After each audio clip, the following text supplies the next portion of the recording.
Welcome everyone, myself Kausar Azam, your health and safety trainer. Today we will talk about noise. So before starting the session, just subscribe my YouTube channel for more health and safety training videos. हम start करते हैं noise से। Noise होता क्या है? Noise is the form of energy and in the form of wave. Noise क्या है? एक तरह का सोर्स ऑफ एनर्जी है और ये किसके फॉर्म में होता है? वेव के फॉर्म में होता है। Which can travel almost any medium, air, water, wood and metal। यह जो एनर्जी है और ये जो वेव है, एयर, वाटर, मेटल और वुड किसी भी मीडियम में ट्रैवल कर सकता है। ओके, एग्जांपल ले लेंगे हम लाउड स्पीकर और एरोप्लेन या फिर एयर टर्बुलेंस। जब हम हवाई जहाज़ में बैठते हैं तो वहाँ पे भी ज़्यादा नॉइज़ का हम सामना करते हैं। ओके, अब बात आती है कि क्या क्या हमारे हेल्थ पे इसके फिज़िकल एंड साइकोलॉजिकल इफ़ेक्ट होते हैं। ओके, पहले हम बात करेंगे फ़िज़िकल के बारे में। फ़िज़िकल में क्या होगा कि आपके कानों में झनझनाहट हो सकती है। ओके, सीटी की तरह बजेगा। नॉइज़ इंड्यूस हियरिंग लॉस हो सकता है। Hearing loss, temporary hearing loss हो सकता है। आपके जो नींद है वो डिस्टर्ब हो सकती है। एग्रेसिव बिहेवियर हो सकता है। ओके, चिड़चिड़ापन हो सकता है या गुस्सा, कंसंट्रेशन की कमी हो सकती है। ये psychological and physical health issues होते हैं due to exposure to noise. अब बात आती है कि एक्यूट एंड क्रोनिक इफ़ेक्ट क्या होते हैं इसके नॉइस के। एक्यूट में स्ट्रेस आता है, आपका हार्ट रेट जो है वो बढ़ जाता है।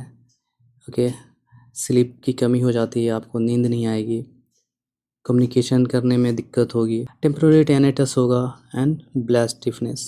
Okay, this are the acute effect, यानी कि ये शॉर्ट टर्म में होते हैं, ज़्यादा लंबे टाइम के लिए नहीं होते हैं। क्रोनिक का मतलब होता है कि लंबे टाइम तक, जब आप एक ही वर्क प्लेस पे, एक ही इन्वायरमेंट में लंबे टाइम तक एक्सपोज हो रहे हो नॉइज़ से, तो क्या हो सकता है? नॉइज़ इंड्यूस हेयरिंग लॉस, यानी ये प्रॉब्लम आ सकती है। फिर परमानेंट आपकी हियरिंग लॉस हो सकती है या परमानेंट टेनिटस। ओके, तो क्रोनिक और एक्यूट में क्या फ़र्क है? क्रोनिक का मतलब हो गया है कि जो लंबे समय, जैसे आज हम 1 साल से हेवी नॉइज़ से के एरिया में काम कर रहे हैं, वही हम 10 साल काम करेंगे तो वो क्रोनिक में कन्वर्ट हो जाएगा। It means long exposure is called chronic and acute exposure is called acute. Okay, अब बात आती है कि नॉइज़ जो है कितना डेसिबल परमिसिबल है वर्क प्लेस पे।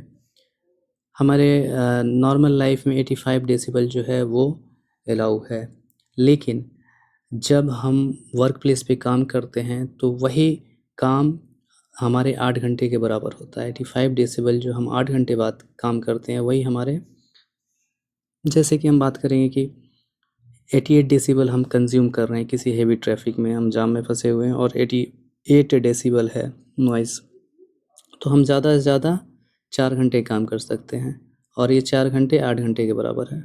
ठीक है, अगर 91 डेसिबल है तो 2 घंटे ही हम काम कर सकते हैं। 94 डेसिबल है तो 1 घंटे।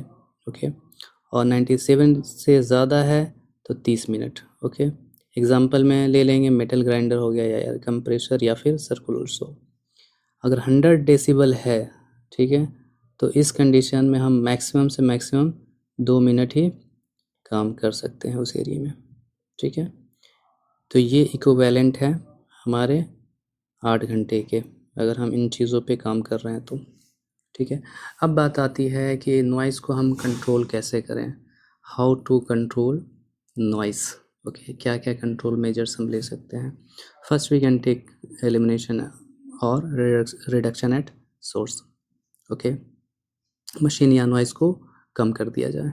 Okay, provide barrier to the transmission of the noise through air और थ्रू स्ट्रक्चर। इसमें हम क्या कर सकते हैं कि या तो बैरियर लगा सकते हैं या वॉल को कवर यूज कर सकते हैं जो कि नॉइज़ को रोके। Distance locating the noise at source and distance from people. Okay, जितना ज़्यादा से ज़्यादा दूरी हो नॉइज़ से आप ज़्यादा मेंटेन करें। ओके,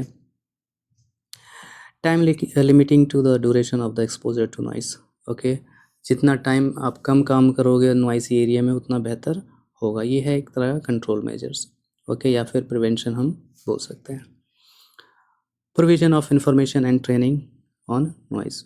जहाँ भी आप काम कर रहे हैं आपको उस चीज़ की ट्रेनिंग मिलनी चाहिए ताकि आप अच्छे से काम को एग्जीक्यूट कर सकें, उसके रिलेटेड हैज़र्ड को आइडेंटिफाई कर सकते हैं, उसके रिलेटेड कंट्रोल मेजर्स को आप समझ सकते हैं और क्या क्या प्रिकॉशन लेने हैं वो आप इम्प्लीमेंट भी करा सकते हैं। Partition between noise and person, silencing हम कर सकते हैं। ओके, जहाँ पे नॉइज़ ज़्यादा है वहाँ पे हम साइलेंसर का यूज़ कर सकते हैं। एग्ज़ाम्पल ले लेते हैं कि हमारी बाइक है, ओके, उसमें साइलेंसर लगा रहता है तो नॉइज़ कम आता है, वही साइलेंसर हम निकाल देते हैं तो वो नॉइज़ ज़्यादा हो जाता है। ठीक है। Isolation from noise, provide screen and barriers as I discuss on the top. Place a soundproof baffle and enclosure over the noise source. Provide soundproof insulation. Limit time of exposure. यहाँ भी हमने discuss किया हुआ है कि जितना कम हो सके आप एक्सपोज हों नॉइज़ से। Maintain distance from noise wherever possible.